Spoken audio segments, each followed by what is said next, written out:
Now, Glenn, you make you've made some big games over your career, including Dead Space and most recently Modern Warfare 3.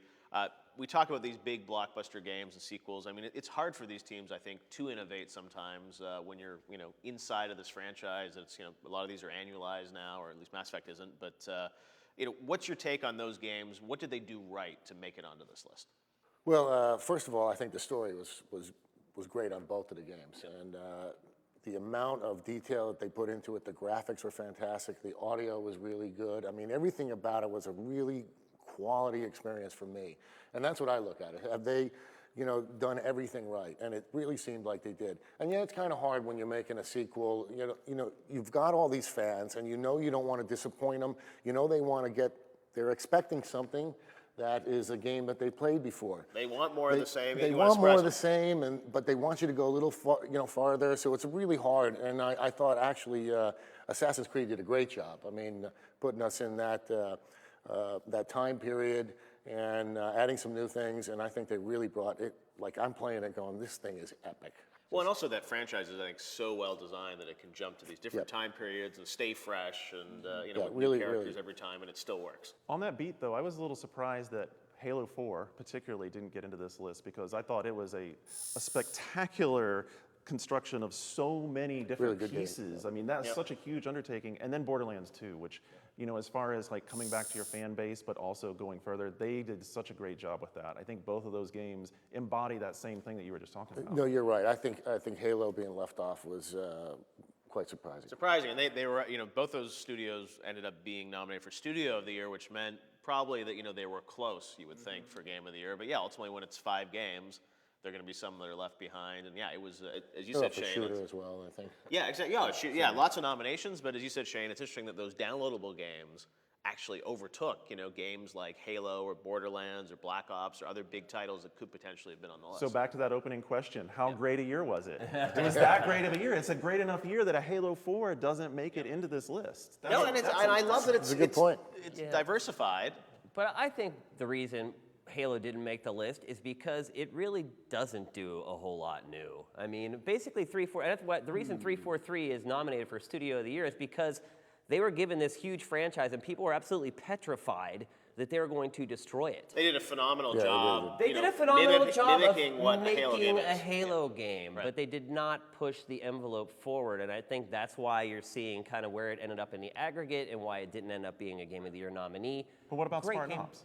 It's a co-op mode. I mean, how many of those have we played? It's a cool co-op mode, though. I will say, I think Spartan Ops is, really innovative and different. I'm sure there'll be other studios doing it in the future, but I do see what you're saying about the core game. I mean, it's, beautiful lighting. The graphics engine incredible was graphics. amazing. But yeah, from a gameplay perspective, it's, it's a Halo game. But I think, and that's partially, I'm sure, 343 sort of paying service to the fans and Bungie saying, we can make a great Halo game, and now I'm really excited about where they go with Halo. They made the right 5 choice. and 6. They needed to make a great Halo. Now that they have kind of got this mindset with the user base that, okay, we know they can make a solid game. Now let's see what they can do with their creativity. And so I feel they made the right choice in playing it kind of safe and close to the vest, but I think when you start looking at the 4 or 5 best games of the year, it's hard for a game like that to make it onto. What differentiated Assassin's Creed 3 for you? Because I see that as them doing Assassin's Creed the game also.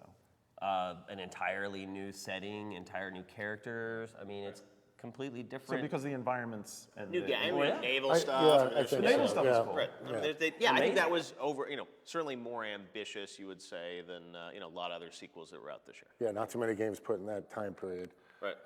I mean, the thing I liked about Halo, though, is, they were able to put at least their own little flavor on it. I mean, it's hard to put your finger on it, but just because it's a new studio, there's going to be something a little different about it. And you can see it in some of the level designs, some of the gameplay here and there. It's very little. I thought, Yeah. But it's small, but it added up to what felt kind of fresh to me. Now, speaking of fresh games, the last game on the Game of the Year list is Dishonored.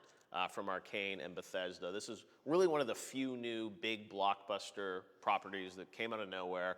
And I think, critics loved it because it was so fresh and so different.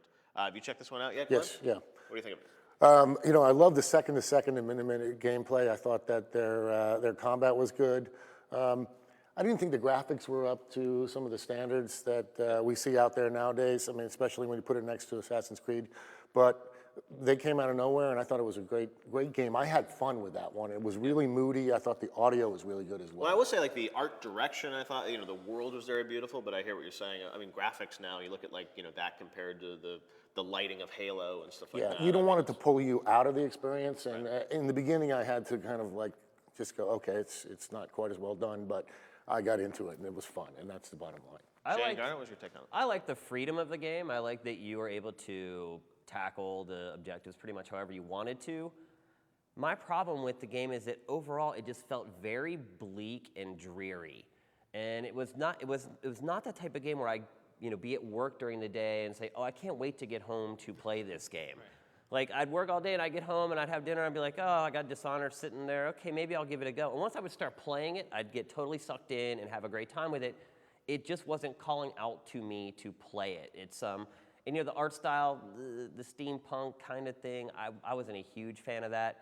But I am a gameplay first type of person, so I appreciate all the work that they put into the flexibility you have and how you tackle the objectives in the game. And even the main character, Corvo, like his story, you sort of get a bit of it, but I mean, they're trying to be more like Half-Life, I guess, where you sort of don't hear the character, but it's like, in terms of storytelling, I think there were some games that did it better this year. Yes, yeah. It's no Les Mis, though. It's not that oppressive. Right. Come on. It was still kind of fun. I mean, I thought Walking Dead was a little bleak, but a little bleak. The mood, the ending of Walking Dead. Yeah, I mean, but the kind of mood drew me in, and that's the way I felt. But it's great that we're getting to a point now where we can, talk about these games and like the mood, how we felt playing these games. It's not just about, the which frame rate. Exactly. Yeah. And we're really talking about the emotions we felt about playing story, these games. yeah. And that's what's great about, Walking Dead and Journey. I feel like maybe, we're evolving as an industry to a point where we can really look at sort of the artistry of the storytelling as one of the key things that we look at for a Game of the Year nominee. Dishonored intersects that for me because it brings in the freedom in playing it as well. It's pretty easy to find the critical path for each of the levels, but there's so many other ways to tackle things. So you have that intersection of story and immersion in the character, and then also the ability by being immersed in the character to make decisions that matter in how I approach what I do in the game. That to me is what made that my game. Yeah, very different approach to sort of, allowing people to have emergent gameplay in the environment. So quickly, before we wrap it up, your pick for Game of the Year, if you were deciding, what would you go with? Well, I'm right there. I just said it. Dishonored for me is the one. The new IP, the Corvo character, the ability to do so much. I think it's a real design and storytelling triumph. All right, Shane? Of the VGA nominees, I would pick Assassin's Creed 3. Had to qualify it. Well, yeah, I mean, we do our own Game of the Year awards on GT. But he reserves the right to go elsewhere. But for the list of nominees, I would say AC3. Yeah. Glenn? It's a tough one. I mean, I really enjoyed The Walking Dead, but I probably have to go with Assassin's Creed. I got to stick with the big games. All right, well, if you guys want to find out who the board selected as the Game of the Year, make sure to not miss the 2012 Video Game Awards, which are airing live right here on GameTrailers.com, on Spike TV, and on Xbox Live this Friday night at 9 p.m. Eastern, 6 p.m. Pacific. See you then.